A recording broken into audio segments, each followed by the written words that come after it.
نحمده ونستعينه ونستغفره ونؤمن به ونتوكل عليه ونعوذ بالله من شرور أنفسنا ومن سيئات أعمالنا من يهده الله فلا مضل له ومن يضلله فلا هادي له ونشهد أن لا إله إلا الله وحده لا شريك له ونشهد أن سيدنا ومولانا محمدا عبده ورسوله أرسله بالحق بشيرا ونذيرا وداعيا إلى الله بإذنه وسراجا منيرا أما بعد فأعوذ بالله من الشيطان الرجيم بسم الله الرحمن الرحيم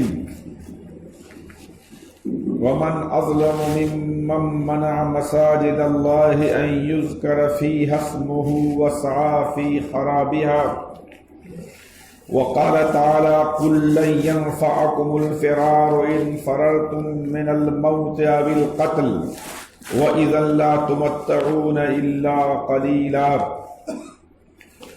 وقال تعالى لا إله إلا أنت سبحانك إني كنت من الظالمين صدق الله العظيم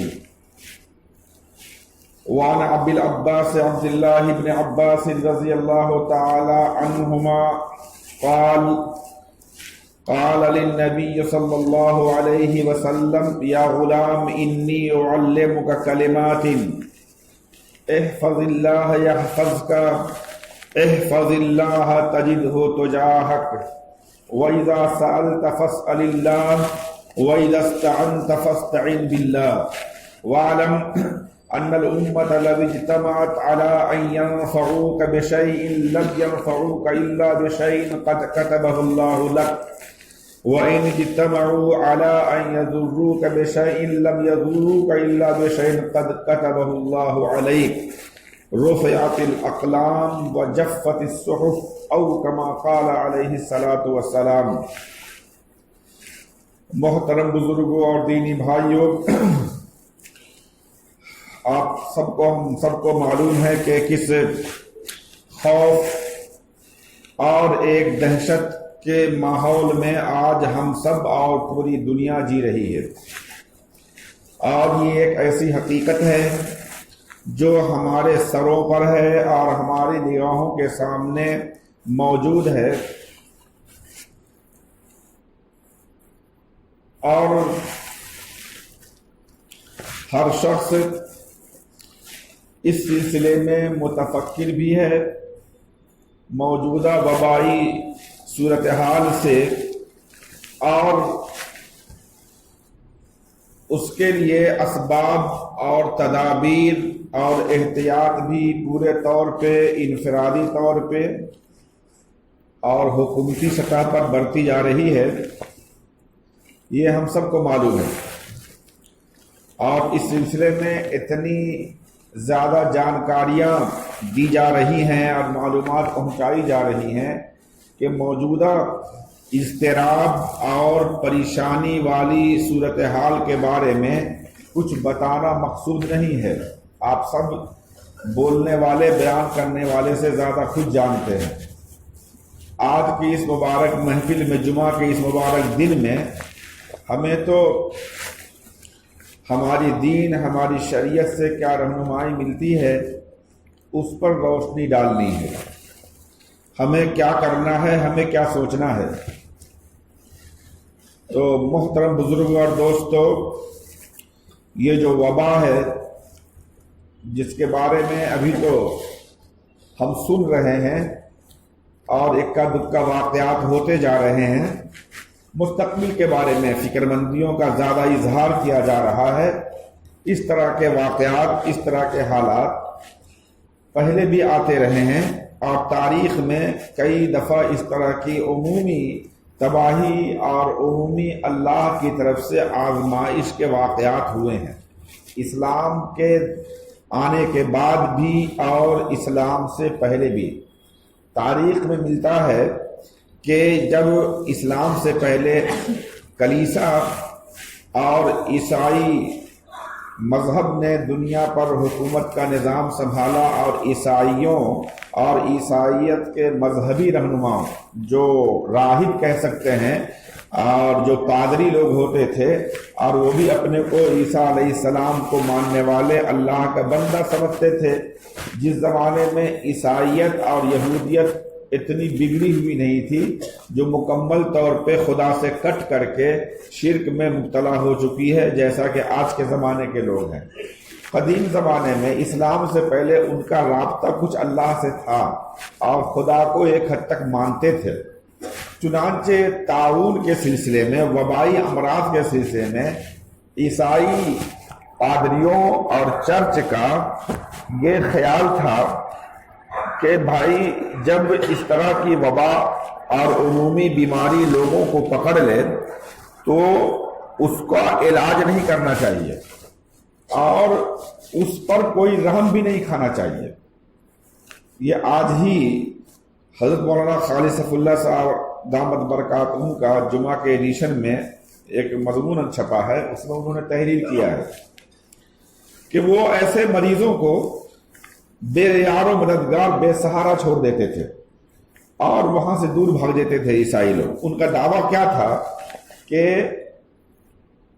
یہ مرض جو وبائی ہے یہ اللہ کے عذاب کی وجہ سے ہے، اور چونکہ ایسے لوگوں کو خود سے خدا چونکہ ناراض ہے اور اپنی ناراضگی کی وجہ سے خدا نے ان لوگوں کو اپنی پکڑ میں لیا ہے، لہذا اب ہمارے لیے ان کے ساتھ رحم کھانا اور ان پر رحم کرنا، شفقت کرنا اچھا نہیں ہے۔ یہ ان کی سوچ تھی اور یہ بلا شبہ غلط سوچ تھی۔ ہماری شریعت نے ایسا نہیں کہا ہے اور نہ ایسا کرنے کا حکم دیا ہے۔ یقیناً ہر بیماری اللہ کی تقدیر سے ہے، شفا بھی اللہ کی تقدیر سے ہے۔ ہماری شریعت میں، ہمارے دین میں تو رسول اکرم صلی اللہ علیہ وآلہ وسلم کا واضح ارشاد ہے کہ ما انزل اللہ داءً الا انزل له شفاءً او دواءً او کما قال علیہ الصلوۃ والسلام۔ دنیا کی جتنی بیماریاں ہیں، جو بھی بیماریاں اللہ نے نازل کی ہے، ان تمام کے لیے اللہ نے دوا اور شفا بھی نازل کی ہے۔ تو ہماری شریعت نے بیماروں کے لیے، چاہے وہ کتنی مہلک بیماری کیوں نہ ہو، ان کے لیے علاج اور ان کے لیے ہمدردی کرنے کا حکم دیا ہے، نہ یہ کہ ان کو بیار و مددگار چھوڑ دینے کا حکم دیا ہے۔ چنانچہ یہ عمومی اور وبائی بیماری جس سے ابھی تک ہم سب اللہ کے فضل سے محفوظ ہیں اور اللہ سے دعا مانگتے رہیں کہ اللہ آئندہ بھی ہم سب کو، ساری امت کو، سارے عالم میں محفوظ رکھے، لیکن ہم سب خدا کی تقدیر پر ایمان کی تجدید بھی کریں۔ صورتحال یہ ہو گئی ہے کہ وہم اور گھبراہٹ اور جیسی باتیں کہی جاتی ہیں، اور یہ عام طور پہ باتیں جو حضرات ایمان سے محروم ہیں ان کی طرف سے کہی جاتی ہیں۔ لہذا ہم مومنوں کے لیے تو ضروری ہے کہ ہم پہلے اپنے ایمان کو طاقت دیں، مضبوط رکھیں اور اپنے ایمان کی تجدید کریں بار بار کہ خداوند قدوس کے فیصلے کے بغیر کچھ نہیں ہوتا۔ ابھی میں نے آپ کے سامنے ایک حدیث پڑھی، بہت مشہور روایت ہے، مسلم شریف میں ہے، بخاری شریف میں ہے کہ ایک دفعہ حضرت عبداللہ ابن عباس رضی اللہ تعالی عنہما ایک ہی سواری پر رسول اللہ صلی اللہ علیہ وسلم کے ساتھ بیٹھے ہوئے تھے، اونٹ پر، پیچھے اونٹنی پر۔ رسول اللہ صلی اللہ علیہ وسلم نے چلتے ہوئے ان سے فرمایا، آپ کے چچا زاد بھائی تھے، چھوٹے بھائی تھے، بہت محبت کرتے تھے، تو فرمایا صلی اللہ علیہ وسلم نے، یا غلام، اے بچے، انی اعلمک کلمات، میں تم کو بہت قیمتی کچھ نصیحتیں، کچھ باتیں بتا رہا ہوں، اس کو مضبوطی سے تھام لو۔ احفظ اللہ یحفظک، اللہ کے احکام کی حفاظت کرو، اللہ تمہاری حفاظت کرے گا۔ پہلی بات تو یہ بتائی۔ ہم یہ ہے کہ ہم اللہ کے احکام کو پاؤں تلے رو دیں اور ہم امید رکھیں کہ اللہ ہماری حفاظت کرے گا۔ رسول اللہ نے یہ نہیں فرمایا، احفظ اللہ یحفظک، اللہ کے حدود کی، اللہ کے احکام کی پوری حفاظت کرو، خدا تمہاری حفاظت کرے گا، نمبر 1۔ نمبر 2، احفظ اللہ تجدہ تجاہک، اللہ کے احکام کی پوری پابندی کرو تو تم خدا کو اپنی مدد کے لیے ہر وقت موجود پاؤ گے۔ تیسری بات، وَإِذَا سَأَلْتَ فَاسْأَلِ اللَّهَ، اور جب تم کوئی چیز مانگو تو اللہ ہی سے مانگو۔ وَإِذَا اسْتَعَنْتَ فَاسْتَعِنْ بِاللَّهِ، اور جب کوئی مدد طلب کرو تو اللہ ہی سے مدد طلب کرو۔ وَاعْلَمْ، اور جان لو، أَنَّ الْأُمَّةَ لَوْ اجْتَمَعَتْ عَلَىٰ أَن يَنْفَعُوكَ بِشَيْءٍ لَمْ يَنْفَعُوكَ إِلَّا بِشَيْءٍ قَدْ كَتَبَهُ اللَّهُ لَكَ، اور جان لو کہ اگر ساری دنیا تم کو کسی چیز کے بارے میں نفع پہنچانا چاہے تو اتنا ہی پہنچا سکتی ہے جتنا اللہ نے تیرے پہلے سے لکھ دیا ہے۔ وَإِنِ اجْتَمَعُوا عَلَىٰ أَن يَضُرُّوكَ بِشَيْءٍ، اور اگر ساری دنیا اکٹھی ہو جائے کہ تم کو نقصان پہنچاوے تو اتنا ہی نقصان پہنچا سکے اتنا اللہ نے تیرے بارے میں لکھ دیا ہے۔ رُفِعَتِ الْأَقْلَامُ وَجَفَّتِ الصُّحُفُ، قلم اٹھا لیا گیا، جو لوح محفوظ لکھنے میں جو قلم ہے وہ قلم اٹھا لیا گیا، اور صحیفے خشک ہو گئے، بات فائنل ہو گئی، اور رجسٹر بند کر دیا گیا۔ یہ ایک حقیقت ہے میرے دوستو بزرگوں۔ تو ایسے ماحول میں سب سے پہلی بات تو یہ ہے کہ ہمیں یہ یقین تازہ کرنا چاہیے کہ کچھ بھی ہو ہمارے اپنے ایمان کی تازگی کو ہمیشہ برقرار رکھیں، اور تاریخ سے مطالعہ کریں، صبر و ہمت حاصل کریں۔ بڑے بڑے حالات گزرے ہیں، انشاءاللہ وہ حالات تو ہوں گے نہیں۔ تاریخ میں، اسلام کی تاریخ میں جو سب سے بڑے 2-3 واقعات ہوئے، ایک تو مشہور ہے طاعون امواس کے نام سے۔ طاعون جو وبائی بیماری کہہ لیجئے، پلیگ کہہ لیجئے، چیپ کا مرض کہہ لیجئے، ایک دوسروں کو لگنے والی بیماری کہہ لیجئے، جو بھی کہہ لیں اس کو، وبا۔ تو فلسطین میں جو آج کل اسرائیل کے قبضے میں ہے، وہاں ایک شہر تھا، گاؤں تھا امواس، عین میم واو الف سین امواس، وہی یہ وبا پھیلی تھی، اور وہاں سے پھیلتے پھیلتے وہاں اس کا سینٹر تھا، اور پھر وہاں سے یعنی بصرہ اور عراق اور شام پورے علاقے میں ایریا میں پھیل گیا تھا۔ اس زمانے میں وہ معلومات نہیں تھی، اور احتیاطی تدابیر جو آج کل بڑھتی جا رہی ہیں، حالانکہ اس احتیاطی تدبیر کی جہاں بہت ساری خوبیاں ہیں، لیکن مسلم ممالک کو افسوس بھی ہے کہ انہوں نے سب سے بڑی احتیاط جو اللہ تعالیٰ سے مانگنے کی تھی اسی کو ختم کر دیا ہے، اور مسجدوں پہ تالا لگا دیا ہے۔ یہ تو چونکہ ہمارے سارے مسلم بادشاہ حکمراں یہود و نصارہ کے شاگرد ہیں، اور انہی کے اشارے پہ وہ حکومت بھی چلاتے ہیں، سارا نظام، چاہے وہ سعودی عرب کا بادشاہ کیوں نہ، وہ سب کا سب انہی کے سانچے میں اور انہی کے نظام تعلیم کے اندر پلے بڑھے ہیں۔ لہذا قرآن کچھ کہے، دین کچھ کہے، شریعت کچھ کہے، ان کو اس سے کوئی لینا دینا نہیں ہے۔ تو بہرحال یہ تدبیر میں اور احتیاط میں غیر ناپسندیدہ غلو ہے۔ یہ بہرحال احتیاط تو کرنی اچھی چیز ہے، لیکن اس زمانے میں وہ اتنا پھیل گیا کہ اس نے پورے علاقے میں لوگوں کو اپنی لپیٹ میں لے لیا، اور اس میں تقریباً 25,000 لوگ شہید ہو گئے تھے، انتقال کر گئے تھے طاعون امواس میں۔ بیت المقدس کے فتح کا معاملہ تھا۔ عمر بن خطاب رضی اللہ تعالیٰ عنہ اونٹ پر سوار ہو کر اپنے خادم کے ساتھ بیت المقدس میں کے فتح کے لیے اس کی چابی لینے کے لیے گئے تھے، اور پھر وہاں سے آپ کو واپس آنا تھا۔ تو وہیں پتہ چلا حضرت عمر بن خطاب رضی اللہ تعالیٰ عنہ کو کہ ایک گاؤں امواس میں اس طرح کی وبا ہو گئی ہے، اور بہت سے لوگ اس میں ہیں، اس میں صحابہ بھی ہیں، اس میں زد میں آ چکے ہیں۔ تو کیا کرنا چاہیے؟ جانا چاہیے، ان کی حفاظت کریں، ان کو بچاویں، ان کی خدمت کریں۔ تو حضرت عمر بن خطاب رضی اللہ تعالیٰ عنہ کو اللہ نے فراست ایمانی عطا کی تھی۔ وہ تھوڑا ٹینشن میں آئے، پریشان ہوئے، تو پھر صحابہ کو جمع کیا، انہوں نے جو آپ کے ساتھ تھے میٹنگ کیا، مہاجرین کو بلایا، انصار کو بلایا، مشائخ کو بلایا، سب لوگوں سے مشورہ کیا۔ تو 2 طرح کی بات آئی۔ ایک طرح کی بات یہ آئی کہ آپ اپنے ساتھیوں کو کیسے تنہا چھوڑ دیں گے، اور وہاں جو لوگ پریشان ہیں، مبتلا ہیں، ان لوگوں کو بے یار و مددگار چھوڑ دینا صحیح نہیں ہے۔ اسی وبا میں، اسی طاعون امواس میں بڑے صحابہ کرام بھی شہید ہوئے۔ حضرت معاذ بن جبل رضی اللہ تعالیٰ عنہ اسی کی لپیٹ میں آ گئے، اتنے بڑے صحابی۔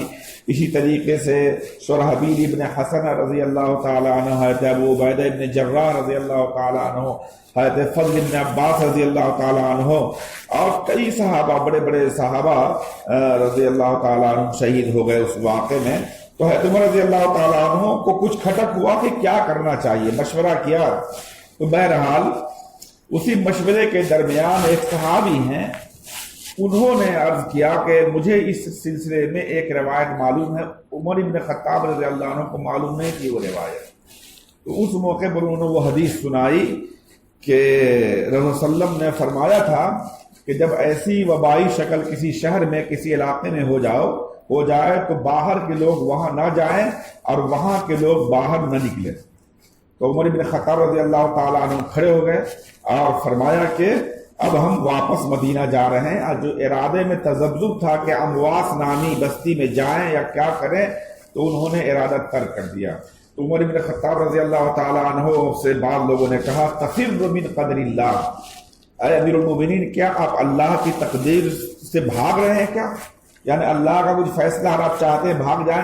تو عمر بن خطاب نے فرمایا کہ نام نفر من قدر اللہ الی قدر اللہ، ہم اللہ کے فیصلے سے بھاگ کر اللہ کے فیصلے ہی کی طرف جا رہے ہیں، چونکہ ہمارے آقا محمد مصطفیٰ صلی اللہ علیہ وسلم نے فرما دیا ہے کہ جب ایسی جگہ ہو جائے تو وہاں جانے سے احتیاط برتنا چاہیے، نہیں جانا چاہیے۔ تو یہ بھی اللہ کی طرف سے ہے، لہذا نہیں گئے۔ اور چنانچہ ایسا ہی ہوا، اور پھر یہ مسئلہ تقریباً پھر بعد میں روایتیں مشہور بھی ہوئی، رسول اللہ علیہ وسلم کی روایتیں بھی آئیں، اور دونوں طرح کی روایتیں آئی ہیں، لا عدوى ولا طیرۃ ولا حامۃ ولا سفر۔ یہ بہت مشہور روایت ہے، رسول اللہ علیہ وسلم نے فرمایا کہ بیماریاں متعدی نہیں ہوتی اور ایک دوسرے میں ٹرانسفر نہیں ہوا کرتی۔ یہ بھی روایت رسول اللہ علیہ وسلم کی واضح حدیث ہے۔ اور بعض روایت میں ہے رسول اللہ علیہ وسلم نے فرمایا فر من المجذوم کما تفر من الاسد، تم کوڑھی سے، برس کے مریض سے، کوڑ کا جو مرض ہو جاتا ہے اس سے ایسے ہی بھاگو جیسے شیر سے بھاگتے ہو۔ تو رسول اللہ علیہ وسلم نے دونوں چیز بتا دی، ایک عقیدے کی پختگی یہ بتا دی کہ یہ جو کہتے ہیں کہ فلاں چیپ فلاں بیماری کسی نے چھوا تو لگ ہی کر رہے گی، رسول اللہ نے اس کو بالکل کنڈم کیا کہ بالکل یہ نہیں ہے کہ جہاں کسی ایک کو یہ پٹنے والی چیپ والی بیماری لگتی ہے دوسرے کو لگ کر ہی رہیں گے، ایسا نہیں ہے۔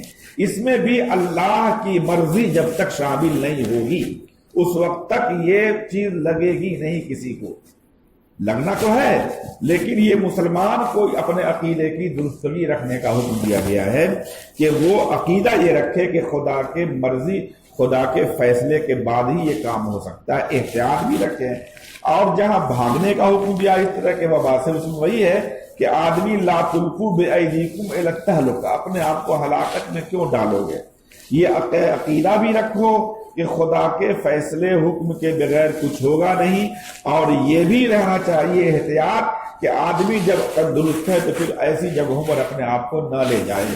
یہ ہماری شریعت کا حکم ہے۔ لیکن آج جو ہمارے ماحول دہشت کا ہے، یہ دہشت کا ماحول بھی ایک مکمل بیماری ہے۔ تو میں جیسا کر رہا تھا کہ ایک تو تعاون امواس ہوا تھا عمر بن خطاب رضی اللہ تعالیٰ عنہ کے زمانے میں، اس کے بعد اس سے بھی دہشت ناک جس کو عربی میں تعاون جارف کہتے ہیں اسی ایریے میں ہوا تھا، اور وہ ہوا تھا حضرت عبداللہ بن زبیر رضی اللہ تعالیٰ عنہ جس زمانے میں خلیفہ تھے، اور یزید کے انتقال کے بعد اس زمانے میں یہ تعاون جارف کے نام سے اس کو جانا جاتا ہے۔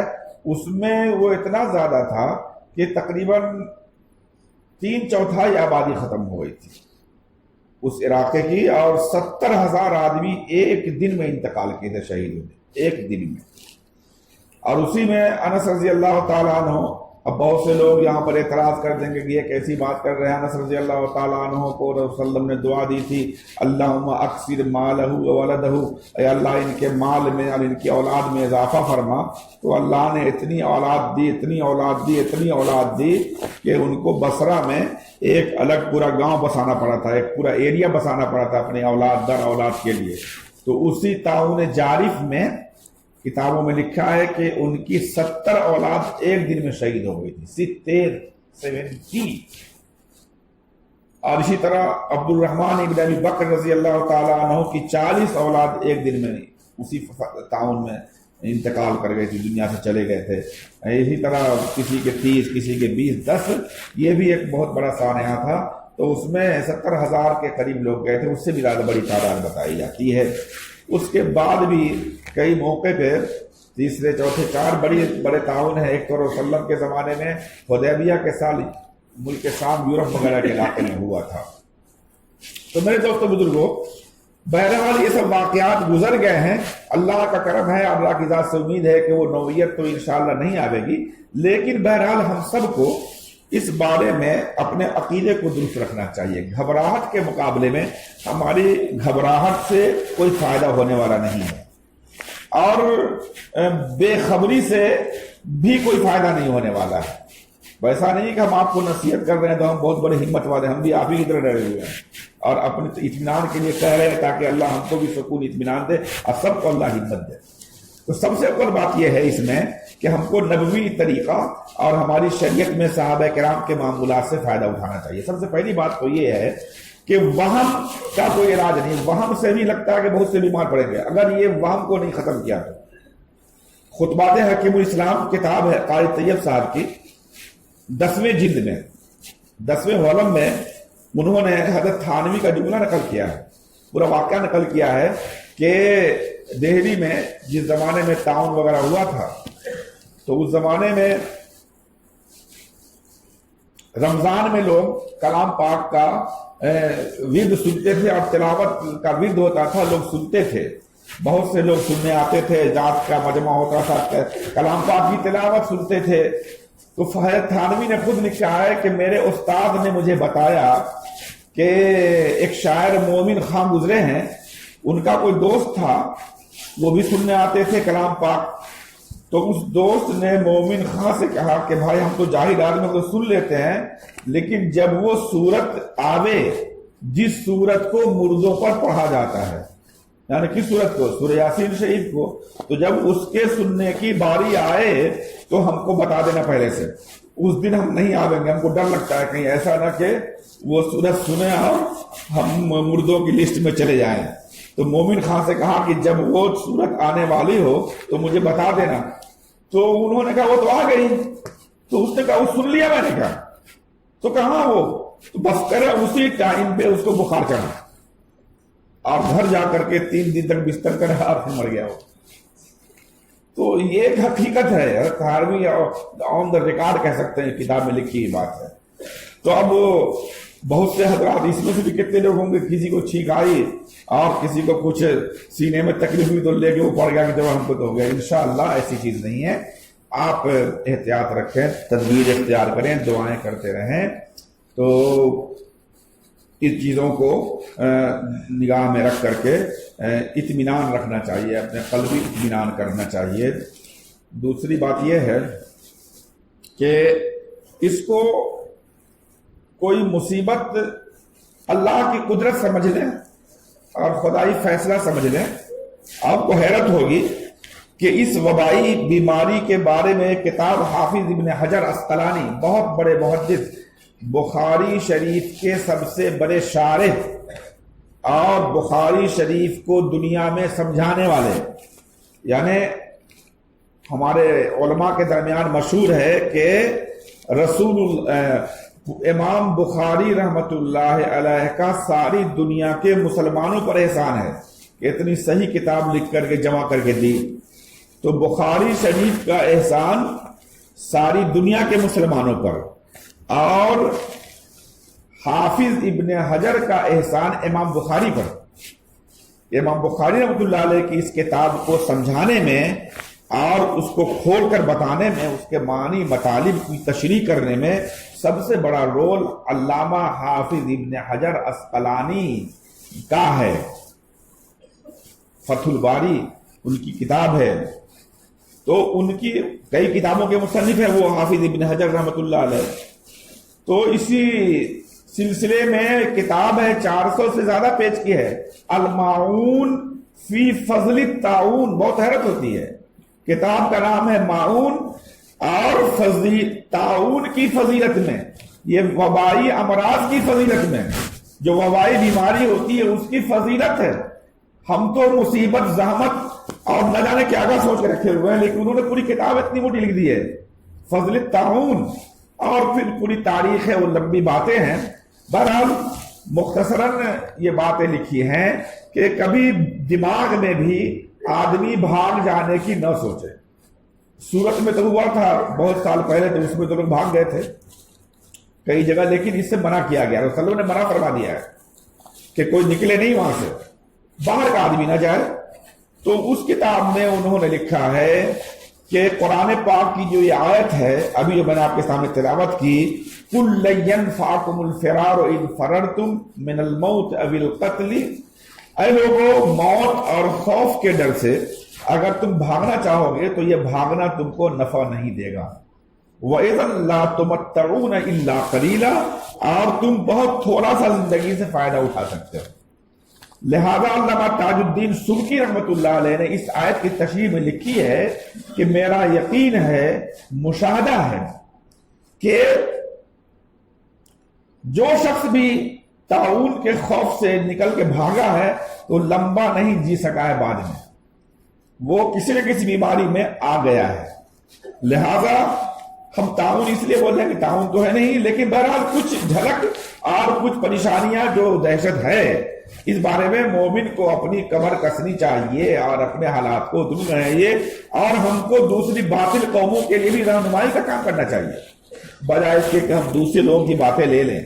تو ایک تو یہ روایتوں میں یہ ہے لَن يَنْفَعَكُمُ الْعَذَابَ الْفِرَارُ وَلَكِنْ يَنْفَعُكَ التَّوْبَةُ وَالْإِسْتِغْفَارُ، بھاگ جانا، اس طرح کے حالات سے راہ فرار اختیار کرنا تم کو نفع نہیں دے گا۔ اگر کوئی چیز تم کو نفع دے گی تو وہ توبہ اور استغفار ہی ہے۔ استغفار کرنے کی بدولت، اپنے گناہوں کی معافی کرنے کی بدولت ہی اللہ اس کو ٹال سکتے ہیں۔ جو ہمارے حکومت کی طرف سے تدبیریں ہیں وہ تو کریں، اور اس کے ساتھ ساتھ اللہ کے رسول صلی اللہ علیہ وسلم نے جو واضح دو ٹوک الفاظ میں بیان کر دیا ہے کہ اللہ کی تقدیر کو اور بری موتوں کو اور برے حالات کو اگر ختم کرنا چاہتے ہیں تو یا قوم استغفروا ربکم ثم توبوا الیہ، اللہ کے دربار استغفار کرے، توبہ کرے۔ تو بہرحال ایک تو ہمیں یہ عقیدہ اور یہ نظریہ اور یہ عمل کرنا چاہیے۔ اسی المعون فی فضل التعاون میں حافظ ابن حجر رحمۃ اللہ نے لکھا ہے کہ جو شخص بھی ایسے ماحول میں صابراً محتسباً، صبر کر کے، ڈٹ کر کے اور ثواب کی امید سے اس ماحول میں جمع رہا، احتیاطی تدبیر کرتے ہوئے اپنے ایمان کو ثابت قدم رکھا، تو اگر اللہ نہ کرے وہ اس بیماری کے لپیٹ میں آ گیا تو خدا اس کو شہیدوں کے درجے میں اٹھائے گا اور وہ شہادت کی موت پائے گا۔ کلیئر لکھا ہے۔ اسے لکھا ہے کہ جو آدمی اس بیماری کے اندر دنیا سے چلا گیا، ہم یہ نہیں کہتے ہیں کہ چلایا بہرحال اللہ سے عافیت ہی مانگنا چاہیے، لیکن ایک بات کہہ رہے ہیں، ہمت کی بات ہے، صبر کی بات ہے، خوشی کی بات ہے، اس لیے انہوں نے لکھا ہے فی فضل التعاون۔ تو ایسے آدمی اگر دنیا سے چلے گئے تو قبر میں اس سے فرشتے سوال جواب نہیں کریں گے، وہ عافیت کے ساتھ اپنے قبر میں رہے گا۔ اور اگر ایسے ماحول میں وہ اس وبائی بیماری سے بچ گیا اور اس کو کچھ نہیں ہوا اور وہ اللہ کے وعدے پر یقین رکھتے ہوئے توبہ استغفار کرتا رہا، جو کچھ اس کے بس میں رہا وہ کرتا رہا، تو انشاءاللہ جب تک زندہ رہے گا غازی کا ثواب اس کو ملتا رہے گا۔ یعنی جو جنگ جہاد میں جاتے تھے پہلے، اگر شہید ہو گئے تو شہید، اگر واپس آئے تو غازی، جس کی قیمت عام مسلمانوں سے کہیں بڑھی ہوئی ہے۔ تو اللہ رب العزت اس برائے نام ہی صحیح ہے، ہم اگر اپنے عقیدے کو مضبوط رکھیں، اپنے دل کو مضبوط رکھیں، تو خدا بند قدوس ہم سب کو کم سے کم غازی کا درجہ تو بغیر میدان جنگ میں انگلی کٹائے بغیر شہادت نہیں تو غازی کا درجہ تو اللہ دے ہی دیں گے. یہ آپ کو رسول صلی اللہ علیہ وسلم کی حدیثیں اور واقعات پڑھ کے سناتے ہیں.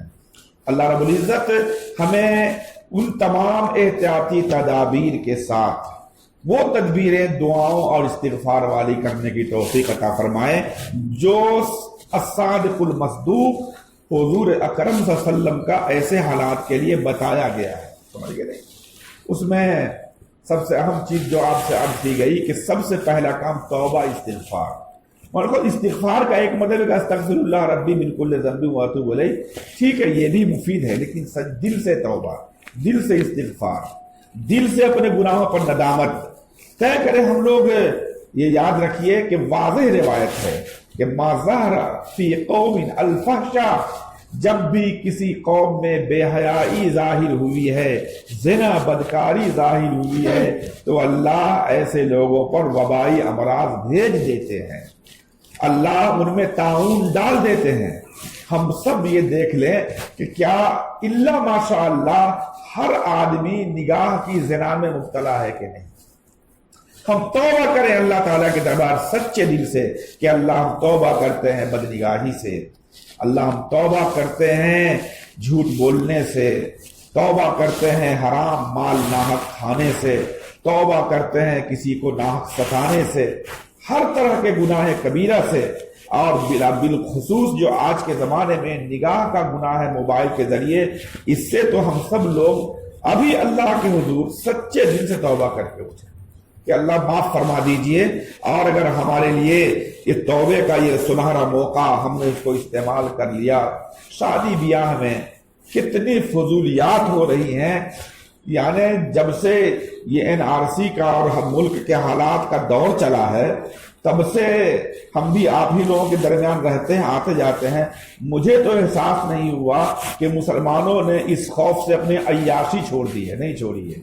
وہی لاکھوں روپے کے پٹاخے، وہی مسجدوں کے آگے بینڈ باجے، وہی لڑکیوں کا ننگا دھرنگا لباس اپنے باپ اور اپنے بھائیوں کے سامنے، اور وہی ہنسی خوشی اور وہی تمام دنیا کی خرافات، وہی لباس اور بال کے لائن کی یہود و نصارہ کی اتباع. میرے دوستو بزرگوں، تو یہ تو کوئی اچھی علامت نہیں، رسول اللہ نے بتا دیا ہے ہم سب کو. لہذا ہم ان تمام عہد کریں کہ ہم نے اگر کسی گناہ کے کرنے کا عہد کر لیا ہے تو اس کو چھوڑ دیں. میرے دوستو توبہ کیجئے. ہم توبہ کرتے ہیں، اپنے تمام گناہوں سے توبہ کرنے کا عہد کرتے ہیں. جمعہ کے اس مبارک دن میں ہم عہد کر کے اللہ کے حضور جائیں، اپنے بال بچوں پہ قابو کریں. بہت خون کے آنسو رونا پڑتا ہے جب ہر گلی کوچے پہ، ہر نکروں پہ مسلمانوں کی اولادیں مسجدوں کے سامنے نماز ہو رہی ہے اور بیٹھ کے 5 بچوں کا گروپ بال جانوروں جیسا بنایا ہوا، وہ کیا دیکھ رہا ہے نہیں دیکھ رہا ہے. میں نے تو اپنے علاقے میں 1-2 بچوں سے روک دیا تو وہ پیچھے پڑ گئے. وہ اب ان کے باپ آتے ہیں جاتے ہیں، باپ کی موجودگی میں بیٹا کھاتا پیتا بھی ہے، لیکن یہ کون سی محبت ہے اولاد کے سلسلے میں. جانیے یہ اولادیں آپ کے لیے قیامت کے دن عذاب کا ذریعہ بنیں گے. اپنی اولادوں کو روکنے کی ہمت کریں، ان کو گناہوں سے باز رکھیں. 1-2 گناہ اللہ سے دعا مانگیں کہ اللہ ہم تو گناہوں کے عادی ہو چکے ہیں، گناہ کیے بغیر ہم کو چین ہی نہیں آتا. مولا عافیت کے ساتھ ہم سے گناہوں کی عادت چھوڑوا دیجیے. مولا یہ گناہوں کی عادت چھوڑیں. قرآن پاک میں سورہ فاتحہ کو سورہ شفا بھی کہا گیا ہے. ہر بیماری یہ شفا ہے.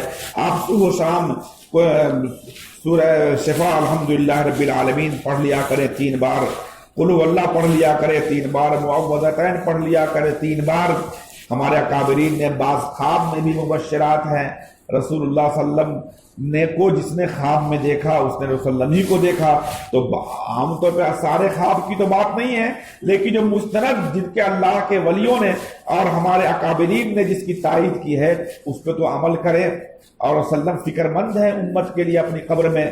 ہم رسول اللہ کے لیے بھی تو فکر مندی کا اظہار کریں، آپ کے دین کو آپ کی سنت کو زندہ کرنے کی فکر کریں.